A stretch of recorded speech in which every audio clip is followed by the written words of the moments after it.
This is our CFB Talk 29. My name is Bob Aghayeri, and I'm joined always by JD and Sirius, and we are here to talk NFL draft with our guest, Geoff Schwartz. And we're happy to have him. If you haven't followed him on Twitter, we recommend it. He's a former Oregon Duck. Well, he currently is still an Oregon Duck, but he played for Oregon, 8 years in the NFL. He's an author and an analyst in both NFL and college football. He hosts a show on SiriusXM on Pac-12 football. He commentates for Fox Sports, and he does so many things. It's actually really fun. I recommend. I don't want to belabor this, but dig into his biography. It's absolutely fascinating, and it's really neat that the book he wrote with your brother. I just want to say that I thought that was really, really neat idea. Thank you. It was a lot of fun. So it was fun to do. It's been a while now. It's been, oh boy, we did that in 2016. So it's been 6 years now. And it's a lot of work to write a book. So I mean that's great. And thank you for joining us. I know JD and Sirius have some more substantive questions heading in the draft, but I just wanted to ask, how are you doing these days? I am good, man. I am getting ready for the draft, obviously, and then kind of, we have a little bit of a slowdown period in sports, and really just in football more than anything else. And so I've got some fun projects coming up, but I'm ready for Thursday. It feels like it's a draft where there's not a lot of excitement, but there's a lot of really good players, and the draft kind of feels like, to me, it's a culmination of this sort of football season, right? We have the college football season and into the draft, and you kind of prepare for the next season. So this feels like finally the culmination of this kind of 2021 season. Geoff, we're really excited to have you on, and I'm very excited to talk about some of the analysis that's going to be going on. But my first and foremost question has got to be this Thursday. What are your plans for the draft? Are you going to be down in Vegas? You holding down in the studio? What's your plans on Thursday night? Yeah, I don't actually, I have been doing coverage for the previous years. We had a big show last year on Fox Digital. We don't have that this year because, we did the Big Boys Club, for season 2. And so we did a lot of time and energy spent on that. But I'll actually be in Dallas. I'm in Portland now for an event tomorrow, and I live in Charlotte. So I kind of have to fly to Dallas and then back to Charlotte. But my buddy Duke Manyweather, who, trains all the offensive linemen, he has an event. So I got work. I got my Pac-12 radio show right before the draft, and then I'm going to hop over to the bar, the brewery actually, and watch the draft. It's the first time I've probably been able to watch the draft without working the draft in quite a few years now. So it'll be fun just to kind of sit in a brewery and enjoy my draft night.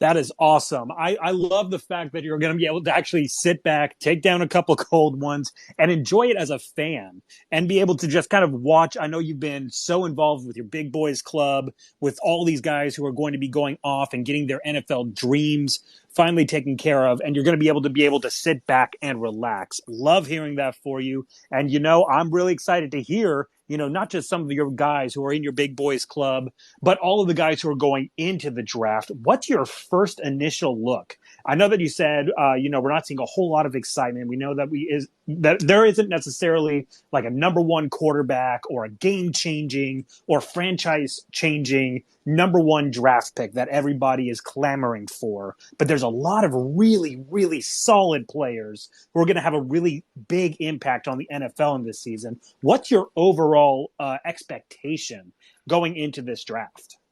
I guess the expectation is maybe the unexpected, right? Because if you look at the top of the draft, right? Normally by now we have a general idea of who it might be, and it does feel like it's trending toward Walker from Georgia. But then, after that, it's probably Hutchinson, and then it's anyone's game, right? Houston can go offensive line, they can go, defensive end, they can go cornerback. The Jets at 4 can. I imagine they want to go defense and then maybe wide receiver at 10. The Giants have 5 and 7, so how do they handle those picks? And Carolina at 6, right? Are they going quarterback? Are they going offensive lineman? And there's just a lot of unknown because I think a lot of players are going to be equally graded in this draft. Right? There's no one that you, I think, trade up for, right? In a lot of drafts, there's guys that you kind of feel like you have to go get, especially quarterback position. even other positions, there doesn't feel like there's a guy. People have mocked, Jameson Williams to Kansas City. They trade up for Jameson Williams.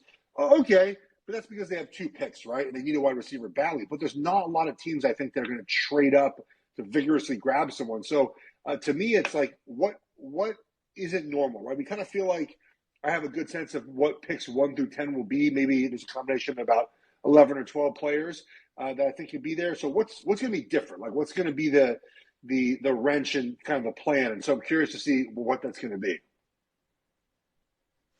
Jeff, looking at the college football season this past year, it seems like we saw a lot of teams that maybe had some more depth than usual, especially teams that aren't necessarily the blue bloods, probably because guys decided to come back and stay for that free COVID year that they got with their extra, kind of like a semi redshirt status.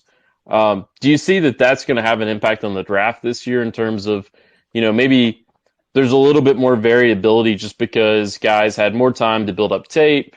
Maybe it's a little bit deeper, not necessarily in terms of those surefire top picks, but just really solid guys who could go anywhere, say like a 10-20 range spread in terms of their pick. Yeah. It's a good question. There's more guys in this draft than there was last year, obviously, right? And there are guys that came back. I mean, Kenny Pickett's a guy, right? Came back and really improved his draft stock just by coming back 1 more year. I'm sure there's other guys, not off the top of my head, I could think of that, were able to come back for 1 more year and improve where they would be. And so I'm not sure that older players mean they're better players. I mean, they're more mature, I'd say. But, if you have the ability to draft a 21-year-old who's kind of just as good as a 23-year-old, you're probably taking a younger kid. And so I think that it definitely did change the college football season. It changed it in an interesting way, just personally. Like, I obviously study offensive line. I helped with the Joe Moore Award. Like, offensive lines this year weren't as good, especially at schools that you would expect. And part of that is pro attrition, right? You look at Notre Dame, Oklahoma, Alabama. They had a bunch of guys go to the NFL over the years. Oregon as well, out west.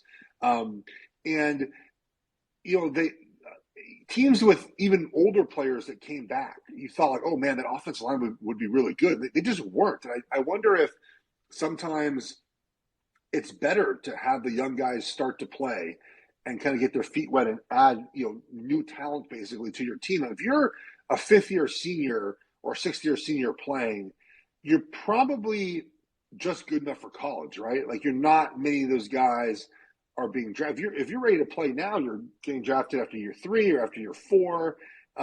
So the depth was there in college football. I don't know if it made it better this year, right? I just think there are a lot of guys that probably would not be on the rosters. And we know that coaches always defer to playing older players, right? That's something that they love, older players and veterans and guys that know what they're doing. So I don't know if it ended up being a good thing. And for the draft, I'm not sure it matters much, other than there are guys that certainly came back and their draft stock went up because they had good senior seasons. Yeah, I think that definitely kind of tracks with, if anybody has followed Alabama in the slightest, watching their performance against Georgia especially, and just their inability to run the ball like we've been used to Alabama being able to do, and they just couldn't really get that going with, kind of the smash mouth football that really got the whole dynasty started, and it was a little bit shocking to see. So really interesting to think about the perspective of those older players. It certainly is. It was surprising. It's why I liked Alabama. It's why I liked Georgia to win the title game. I just thought that the SEC championship game was kind of an aberration. It's not really how Alabama's offensive line played all season. I do think that attrition. Look, I mean, how many years in a row now has Alabama had a first-round offensive lineman? Right? It was Jedrick Wills. It's Alex Leatherwood. It's going to be Evan Neal. Now, eventually, you just kind of run out of those dudes. It's not like Nick Saban's fault. I mean, Oklahoma has the same problem. Notre Dame had the same problem. You just eventually can't replace these guys. And I think that's what happened last season. Jeff, you bring up offensive linemen, and that, of course, is your specialty in being able to evaluate that on film and take a really good analysis of the guys who are going to be able to make it next in the league. I'm really curious, out of the top guys that we're going to see, likely top 10, definitely top 20, you got your Evan Neals, your Charles Crosses, your Akeem Ekwonu's out of North Carolina State, your Trevor Pennigs out of Northern Iowa, When you're looking at this crop of offensive linemen, what is the thing that stands out most to you? I think there's just a lot of depth. You're not getting the guys, Penei Sewell, Rashawn Slater, probably Evan Neal and Icky are probably close, but to me, it's about depth. There's just a lot of depth in this class. You could probably get yourself a good guard or center in the second round. I mean, look, Tyler Linderbaum, Iowa's center, really no fault of his own, might be in the second round. Like, that's an incredible steal. He's one of the best offensive linemen in this draft, but just because of the nature of the way the draft works and where the value's at and who's drafting where, you might get him in the second round. There might be a situation where one of the guards, Green or Zion, drops to the second round just because of the way the draft unfolds with wide receivers and defensive ends. Like, it's going to be a draft where you're able to get, I think, a lot of quality starters in the middle rounds as far as offensive line. But again, I mean, you're going to have four guys, probably the four tackles go before pick 16. And then you'll have, I think, one or two guards will go. Maybe, Tyler Smith or Raymond will sneak in the first round as another tackle. And then Linderbaum, as I mentioned, has a first round grade, probably not going in the first round just because of positional value. You mentioned the value that you can get in this year's draft in a second round or a later round. Do you think that we're going to see a bunch of trade down trades this year when it comes to terms of picks? I know that we won't necessarily see any kind of trade up where someone's going to go, hey, I absolutely need this guy with a third overall pick, so I'm going to mortgage the future farm against that. But is there enough of a market, you think, that we're going to see somebody go, hey, I want to get as many second round and third round guys as I can out of this year's draft just simply because of the depth? I think teams desperately want to trade down. But the problem is who's trading up, right? So, like, Carolina at 6, I mean, they would love nothing more than trading down. But who is going to trade up, right? Because Carolina has no picks in the second and third round.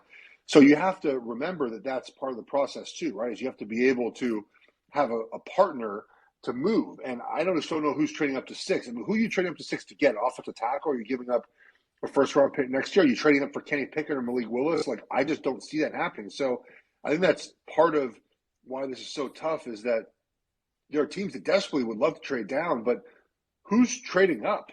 Like, who wants to go up and get someone is the big question. So that to me is, again, it's a big part of this draft where there's not a lot of guys. I think teams are going to be like, hey man, I just got to have this guy.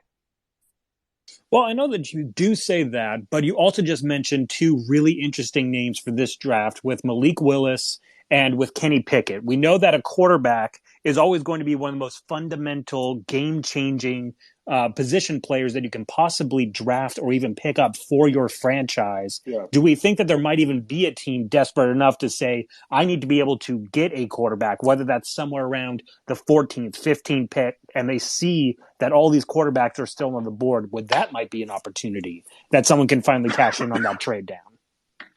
Well, yeah. I mean, if you get to like pick, New Orleans at 16, Chargers at 17, and you really like Malik Willis, and you have intel that Pittsburgh seems to be on him, that seems to be the rumors. Of course, look, these are all just rumors and smoke screens, and we don't really know what's real in the end, but there's a lot of talk about Malik Willis to Pittsburgh. And so I could definitely see if he's still there and no one's been drafted yet at that position, which I think there's a distinct possibility that we get to Steelers pick at 20 and there's no quarterbacks taken. Like, that could be something that happens.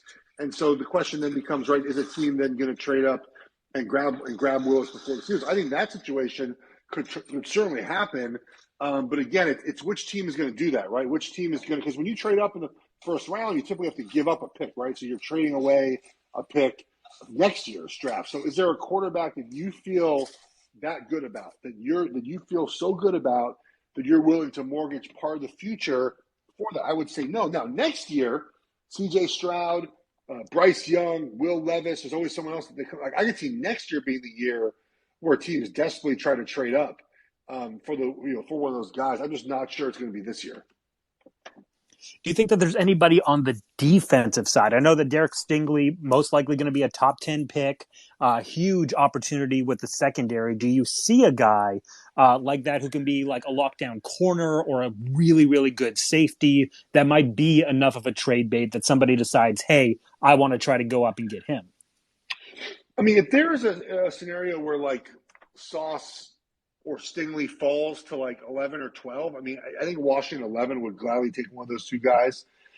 Maybe I think it's if you go, three defensive ends, three offensive linemen, a quarterback. I mean, I guess there's a possibility that one of those corners slips to 10 and the Jets at 10 either trade back or maybe at 11. But again, like Washington, I think at 11 though would gladly take a corner. So I don't know if Washington would part with those capital, and take some later picks. So maybe that. I mean, maybe if Kayvon Thibodeau drops past 7 with the Giants, Atlanta at 8, I think we'll be willing to get more draft picks, and someone trades up for Kayvon. I think that he doesn't get past Seattle at 9 if he's still there. But I just we'll have to see how it unfolds. I really don't think we're going to get – again, I think we're pretty much going to stay pretty chalky in the first 10 picks. Like it's probably going to be between 10 and 12 guys for those 10 picks. So, Jeff, the first round, obviously, a lot of excitement. Everybody loves to talk about it, and the potential for some trades, or just can't believe that they made the decision to talking about like the Bears a few years ago with Mitch Trubisky, like these decisions that sometimes seem just totally irrational. But looking at your own personal experience, you were a 7th round pick, turned it into a 7-season active NFL career. Your brother Mitchell was a 2nd round pick, had a long career in the NFL, very successful. Do you have any, based off of those personal experiences, thoughts on, what players that are drafted in later rounds are thinking or going through, and then how they can transition that into a lengthy NFL career that sometimes outlasts some of these high draft picks going forward? Yeah, that's a good question. So, if you're drafted in rounds 1 through 4, maybe 5, I mean, you're pretty much guaranteed a roster spot in your first year. The lower you get down, the less likely that is. And I will say that, when I was drafted in 2008, it was almost unheard of to cut a draft pick, like even a 7th round draft pick. Now, I mean, these GMs don't care. A 7th round pick. I mean, you have the Chiefs, you have 12 draft picks. So if you draft all 12, you're gonna end up cutting 3 of those draft picks or 4 of them, right? It's just not just roster wise. You can't keep all those guys. So I'll just say this, man, like the guys that are drafted later, 6th, 7th round, undrafted free agent guys, every rep you take has to count because you're not going to get a lot of them. And in the reps that you do get, if you screw up, they're not putting you back in, right? Coaches, if I'm an offensive line coach and I put Geoff Schwartz in and he doesn't know what he's doing, then I look bad. I look like I don't know how to coach that guy. I'm not putting him in the game. If I have a corner, a wide receiver, a linebacker, and they have busted assignments all the time, then that looks bad on me. That means I can't coach him up. I'm not going to play him anymore. And so it's very important to when you get those opportunities, you have to play well, or at least make splash plays, right? Show promise, and where coaches are watching film and going, "Hey, man, wow, like that is, I want Geoff Schwartz on my team, right? Like watch that play right there. Look at that potential." And really, the first thing that goes into that is just knowing what you're doing, and it's knowing not only really what you're doing at times, but what everyone else is doing, because the more confident you feel about what you're doing out there, the faster you play. The faster you play, you obviously make more plays. So it's important for those late round guys to really lock into their playbook and just spend extra time knowing everything and make yourself versatile. The higher round guys typically are more talented, obviously, at least right off the bat. And so, maybe there's not as much needed from them as far as knowing what you're doing. Just go out and make some plays. But that stuff eventually catches up to you. If you don't know what you're doing, you won't stay in the league for a while. But those guys just get more leeway. I mean, it bothered me my entire career to see players continually get onto rosters that were much worse than I was. But the reason they were on the roster was because they were a 2nd round draft pick or a 7th round pick. It carries through your entire career. It matters your entire career where you were drafted. And so, that's the challenge that these draft picks have later in the draft is limited opportunities. And if you don't succeed in those opportunities, again, that are limited, you're not going to get more. The coach is just not going to put you in. Jeff, So go on. I'm sorry. Kind of piggybacking off of that, it seems like you're really focusing on for those lower draft picks that, really technique matters, getting the little things right, showing that you've got the training and the experience to do the little things right, and you can make up for some of that athleticism in that way. As a former lineman, we hear you can't coach size, and that's a mantra that's been around for a long, long time. Do you think that sometimes coaches, and especially like the NFL scouts and staffs, do you think they tend to overrate or underrate the natural physical attributes like size? Especially like, even outside of linemen, QBs, for instance, we've seen guys that get drafted high because they're, prototypical NFL QB size and things like that, and maybe some other talented QBs get overlooked because they're on the shorter side.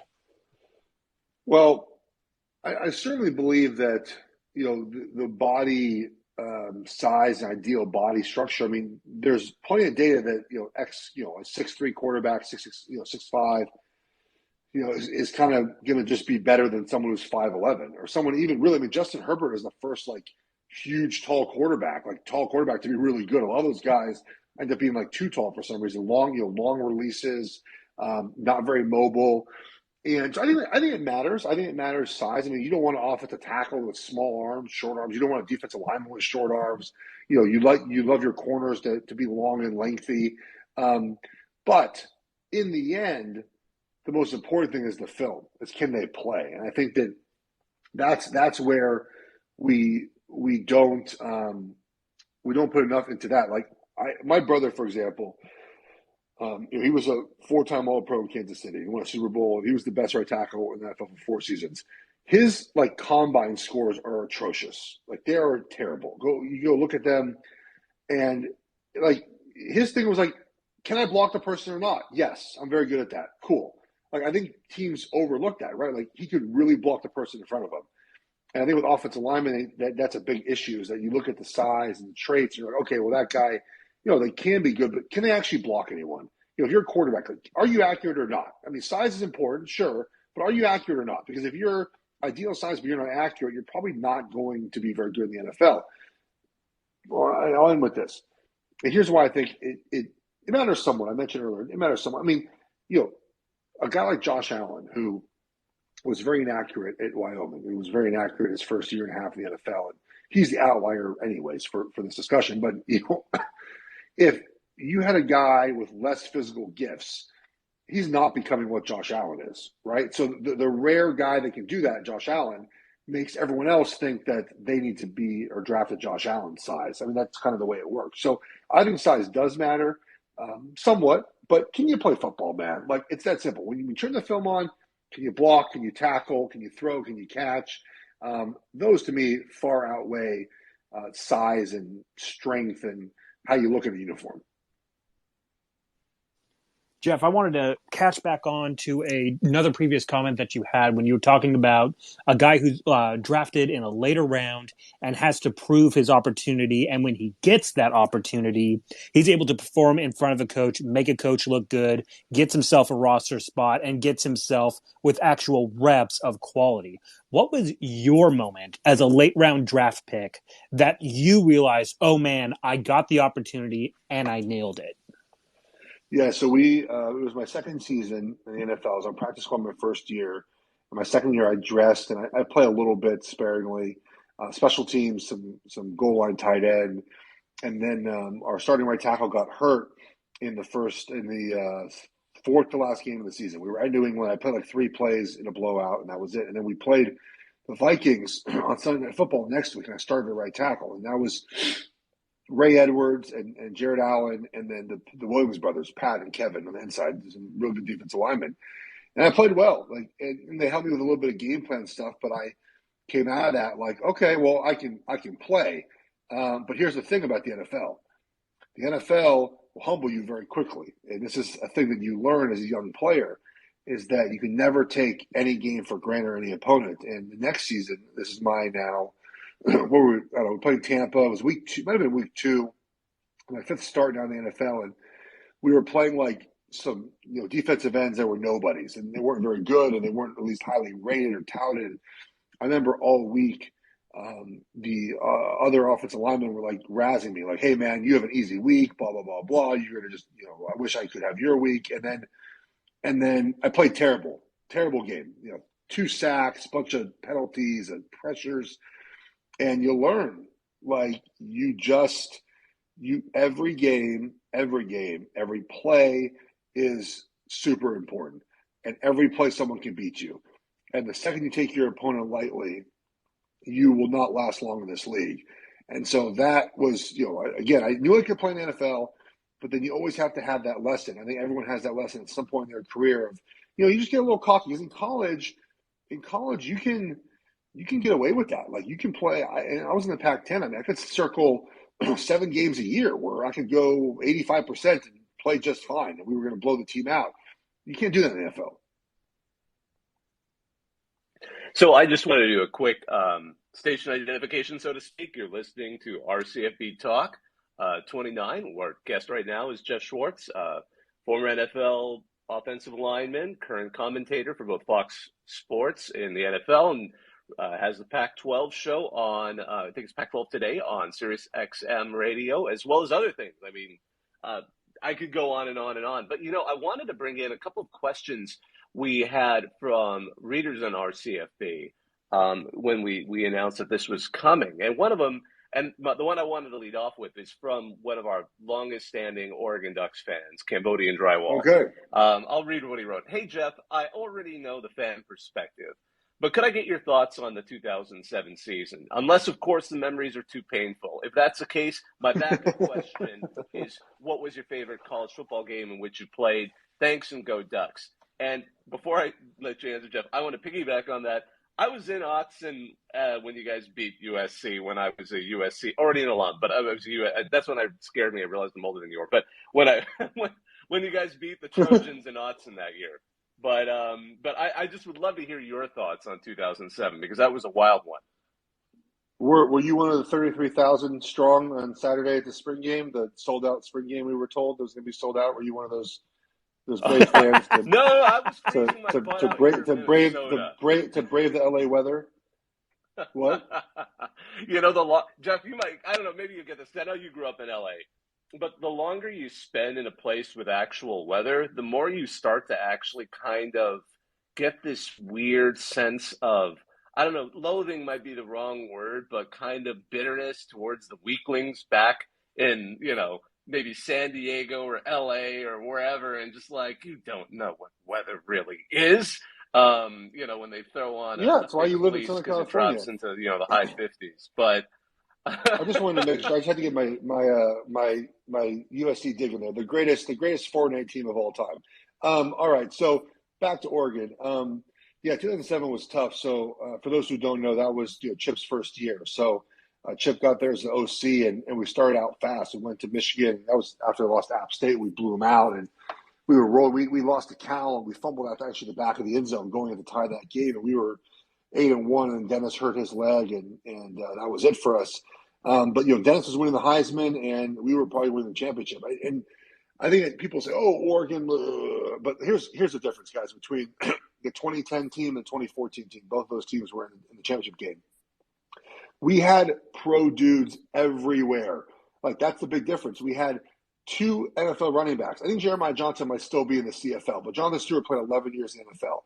Dennis Dixon was going to win the Heisman. We know how good he was at. Ed Dixon was our tight end. He played 10 years in the NFL. I played 8. Max Unger, our center, played 11 or 10 or 11. Fanuki Tupou, our left tackle, played a handful of years. Our right guard was bounced around, played arena ball for many years. We had 4 defensive backs playing the NFL. Pat Chung just retired. I mean, that's how long he played. Walter Thurman won a Super Bowl. TJ Ward won a Super Bowl. Jerry Spurd was a multiple-time All-Pro. Nick Reed was our defensive end. He was the leader in sacks and tackles for loss in the Pac-12 in 2007. Like, we had a really good team. And that doesn't count some wide receivers that we had that got hurt during the season that might have been draft picks for us. And so we were just really good. And we had an offense, Chip's first year, that no one was stopping. You mentioned that USC game, USC's defense had 11 guys all get drafted, and their backups got drafted, like in the 4th round. Thomas Williams, the linebacker, was a backup, 4th round draft pick. And we played really well against them. Like, we were good. We were good. And if you look at LSU that year or Ohio State, I forget which one we would have actually played in the title game. They just weren't as good as like LSU was 2 years ago, right? Or Ohio State has been in previous years. So I think we had a chance to win. We really did. So it's unfortunate, disappointing. Jeff, I just have to say, I remember when Dennis Dixon went down with the knee the second time at Yeah. Arizona, and that was just crushing. You could tell that Oregon team was it was like, how do you recover from that? I agree with you. I thought he should still win the Heisman because, I mean, I think you should look at the guy's work while he was playing. I mean, he really was just an incredible QB. I mean, because I tend to become a conference fan when, in those years when USC would finally, they managed to lose, I'm like, well, okay, I guess it's going to be Oregon's turn this year. They look really great. Yeah. Chip Kelly's just taken off where Bellotti left, kind of built up together. I thought it was going to be great. And then that injury, I'm still mad about that, the way that happened, because I thought at least he should have been invited to New York, because that was just, he was dynamite. And what's crazy about that season, too, is like not only Dennis got hurt, we played the next weekend at UCLA. And so our Nate Costa was going to be basically, he was our third string guy, but he was redshirting because he was young. And we were going to redshirt him, but he was like our emergency guy because he was more of a dual threat than we had. Brady Leaf, Ryan's brother, was the backup. And then Nate had torn his ACL 2 weeks before Dennis did, so he wasn't able to play. And then we had Brady Leaf. And Brady broke his foot the next week against UCLA. So we entered the UCLA game. We had 0 points. We didn't get inside the 35-yard line. We went from averaging like 40 points a game to 0. We entered that game with a Wildcat running back and a fourth-string walk-on freshman quarterback. And then we ended the season in the Sun Bowl with our fifth-string quarterback because our fourth-string got hurt against the Beavers. So we ended the year with a fifth-string walk-on quarterback. It was just it ended terribly. I mean, we won the Sun Bowl. It was a lot of fun being in South Florida, but man, we were good. And like the pro talent is so different than the other teams. I mean, Darren Thompson was our quarterback in 2010. I mean, that's wild that Oregon played a championship game and almost beat Auburn with a quarterback that couldn't barely play in the CFL. Absolutely. One other quick question that was asked in that by another Oregon fan, the Such. What's your favorite restaurant in Eugene? Oh man, I haven't been to Eugene. The funny part is actually I'm in Oregon now. Hawaiian time was always a favorite of mine. Probably when I was in school, Hawaiian time was. I probably could never eat Hawaiian time now. Like that would just wreck my digestive system. The older you get, it's so funny. I went back to Eugene. When I go back to Eugene, I took my son to a game in 2019, and I hadn't been back to Eugene in probably 11 years. It's just I live in Charlotte. It's a long way to get to Eugene. And it's so funny when you're older, like what you realize. Like I noticed pharmacies and kids' playgrounds and schools and like little places to eat and things that like I would know because I'm with my kid. It was kind of funny. I just never knew those places even existed while I played, because why would I ever have to go to a pharmacy? You just go in the training room. Why would I ever know where a playground was or a hospital or like I didn't know any of this stuff. It was really funny going back and noticing all different things about Eugene. I love it. Hey, Ramsby, I know you wanted to ask a question of our guest. Yeah, how's it going? Hey, I was just in thanks a lot for letting me on. I just wanted to ask Jeff a question. So I just was actually it's a big night for Twitter Spaces, just in a huge Jet space with Damian Woody and Michael Coe, and asked those guys this question. I just wanted to run it by you. So just with all the emergence of these superstars getting signed, I mean, obviously the Rams, kind of led the way the last couple of years anyway, with Stafford with 2 firsts, and then before that Ramsey and 2 firsts. And there's this, now with Hill and Adams on the move for a first and second, these really top high-end superstars are starting to exert their kind of leverage in the league, in the NFL. And there's a narrative that it's starting to move more toward what the NBA has had, where the stars are getting more power. I just wanted to get your take on if you sense that around the league, that players are getting, at least the top stars are getting more power, and how you see that evolving. Yeah, I mean, yeah, they're getting more power. I mean, they're able to, make a lot of noise and be able to be on the move. But, the Rams are kind of the example of when it works, right? You had Jalen Ramsey and you had Matt Stafford, but Matt Stafford wasn't like a hostile thing, right? It was like, okay, it was time, new coach, new GM, it was time for him to go. Von Miller was a late addition, obviously, last season as well. But like, is Tyreek Hill in a better place now that he's in Miami? Is Devontae Adams in a better place now that he's in Vegas? Like, it's okay to try to leave, but that doesn't mean you're in a better place, right? I mean, right? Tyreek Hill's not winning a championship in Miami. He's not going to be the same player he was. Devontae Adams went from Aaron Rodgers, and I think Derek Carr is good, but he's in the toughest division in the NFL now. And so I'm all for player movement. I love it, man. Like, get paid but I think that sometimes it's just not, the grass is not always greener elsewhere. And it worked out for the Rams, but that's really these dream team things don't work out unless you're Tom Brady. But Tom Brady basically went to a ready-made team and brought Gronk with him, right? It wasn't like there was a lot of wholesale additions to Tampa. But what the Rams did is very unique, and it worked. And I say that, people say, well, how do they keep doing it? And part of it is there's not a lot of depth, right? If there's a couple injuries for the Rams at some positions, that's it. Season's over. It is what it is. But they won last year, and it worked, and they should get credit for what they did last season.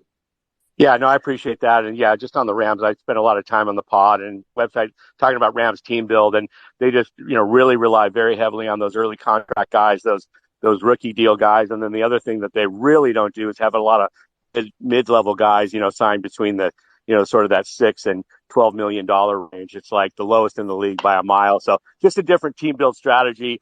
Pay the big guys, get a lot of production, a lot of snaps out of the early contract guys. But hey, just a quick follow up though, just that's more relevant to what's going on with Debo and that sort of thing is so there's obviously this huge this explosion of the wide receiver market, and it seems like certain teams are feeling like, hey, there's this enormous number of great wide receivers. Like, we've never seen more wide receivers coming out ready to play.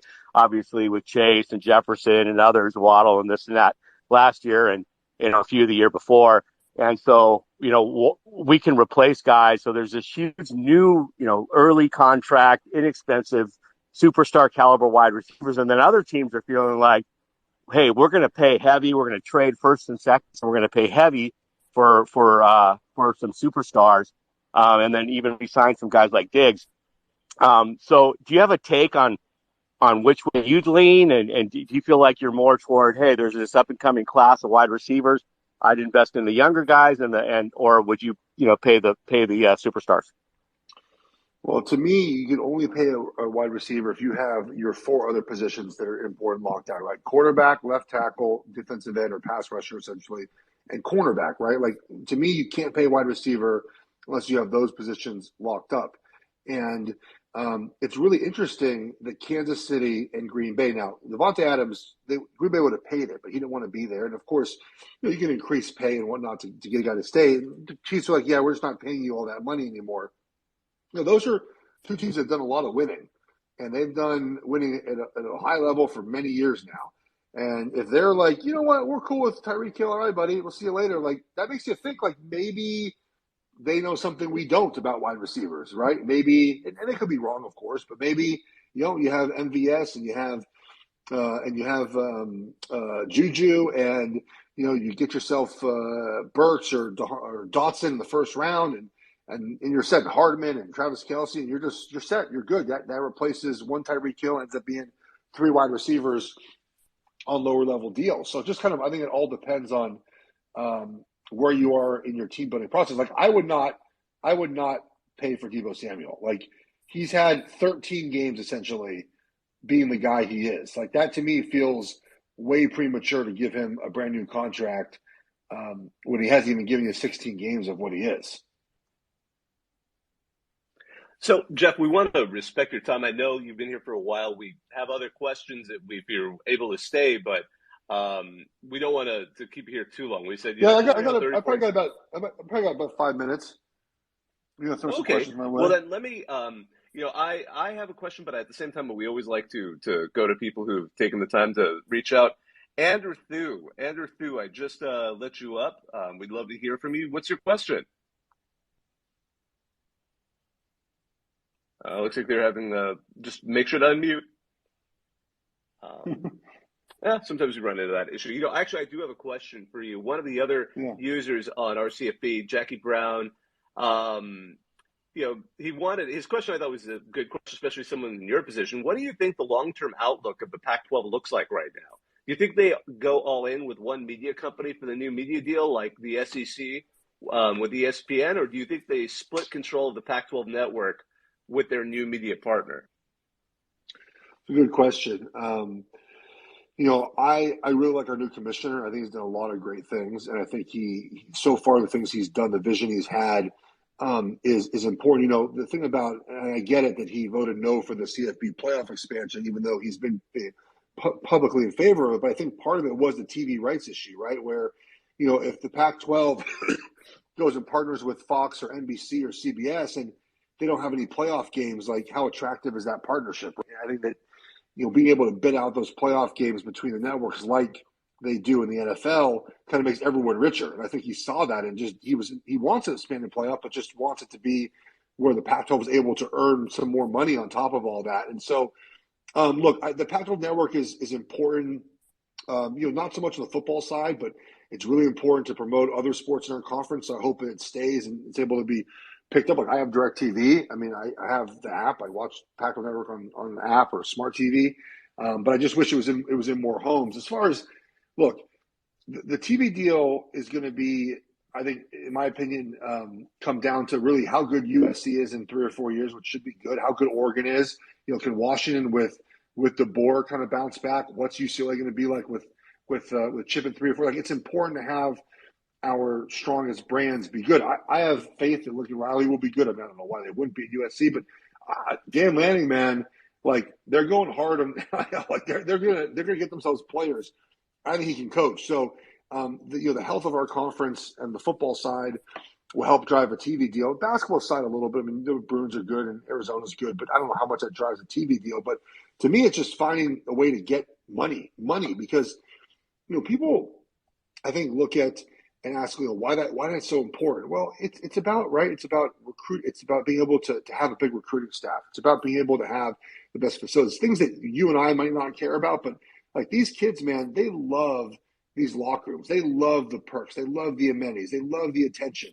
And it's important to be able to have all those things at your disposal when you're recruiting athletes because, college football, as much as it is about what happens on the field, it's about recruiting, right? You can't win in this sport unless you have a certain number of blue chip players. And so all of the money that you generate through TV deals helps you recruit. And the Pac-12 is behind in that. They know that. George Klopkoff knows that. But it's important to be able to get more money to our schools. One last question. We wanted to go to Adam because he's always been around. Adam, wrap us up right now. What's our final question for Geoff tonight? Hey, Jeff, appreciate it. So I am a college football coach, and I actually am, a West Coast guy originally. Now,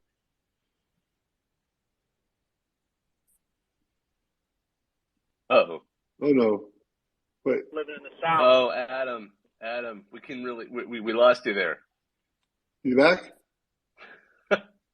Oh no. Hey, hey, Adam, fortunately we've lost you there, but Juwan, I know you're also one of our regulars. Do you want to give us a quick question then for Geoff? I was just kind of listening. What kind of were we going over? I just got out of an AAU basketball practice. any football topic you want. What do you got for me? Okay, this is one that just comes off the top of my head right here. In your eyes, do you believe that the star power matters? And do you think that NIL is affecting recruiting right now? NIL is certainly affecting recruiting. And here's my take on NIL. I mean, good for the players.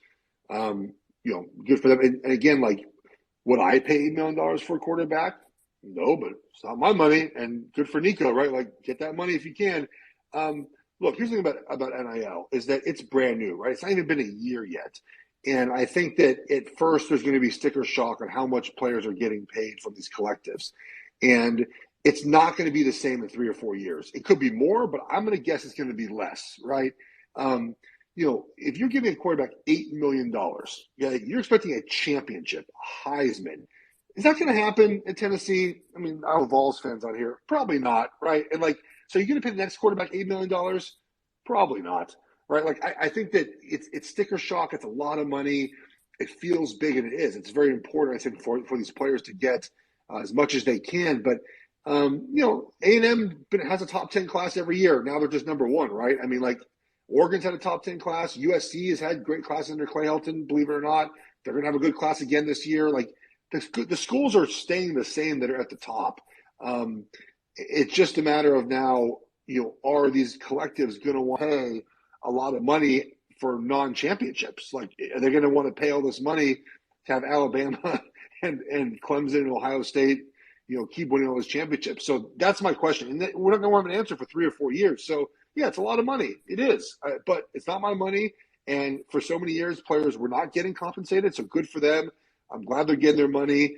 And let's not pretend this wasn't already happening, right? But now I think it's a matter of what is this in 2 or 3 years or 4 years? I don't think players will get the same amount of compensation from this collective as they are getting now, because I think the money is not going to produce wins as expected. Well, thanks again, everyone who's listening. Jeff, thank you for joining. Yeah, thanks for having me on. Really appreciate you taking the time and hearing your thoughts on the draft. Thank you, guys. Take care. Have a good day, everybody. And so, and hey, everyone, this is our CFB Talk 29. We're going to go ahead and wrap it up now that our guest is over. And we just wanted to thank all of you for listening. Sorry about that. Adam, we know you tried to ask a question. We couldn't hear anything that was coming at the end. So next time. But for all of us here, thank you. We'll be doing our normal talk again next Tuesday night. And have a great week, everyone.